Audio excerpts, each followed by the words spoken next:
আসসালামু আলাইকুম।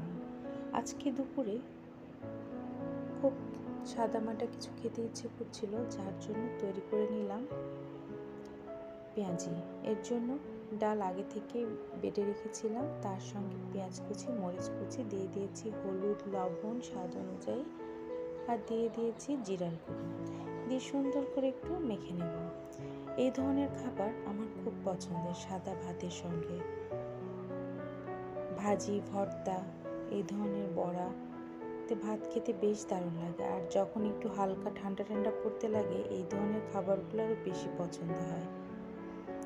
ভেজে নিচ্ছি একে একে সব বড়াগুলো। আপনাদের কার কার এমন খাবার পছন্দ অবশ্যই কমেন্টসে জানাতে ভুলবেন না।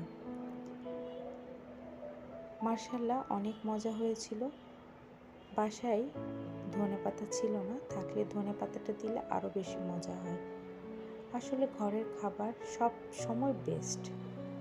মোটামুটি ভাজা একদম কমপ্লিট, এখন প্লেটে নিয়ে খাওয়ার পালা। আসলে এই ধরনের খাবারগুলো খেতে খুব ভালো লাগে, যার কারণে বারবার এগুলোই তৈরি করতে ইচ্ছে করে। যদিও এই ধরনের খাবারগুলো কম খাওয়াই ভালো।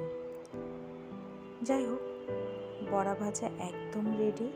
এইবার প্লেটে খাবার নিয়ে খাওয়ার পালা। আশা করি আপনাদের দুপুরটাও সুন্দর কাটছে এবং ভালো কাটছে। আল্লাহ আমাদেরকে রিজিকে যেটা রেখেছে, যেমন রেখেছে, আলহামদুলিল্লাহ।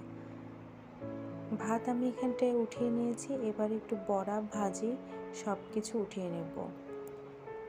মুরগির মাংসের তরকারিটা ছিল, আর খেতে ইচ্ছে করলো না। আসলে এই ধরনের খাবার দেখলে আমার আর অন্য কিছু খেতে ইচ্ছে করে না। সকলে ভালো থাকবেন, আবারও দেখা হবে। আল্লাহ হাফেজ।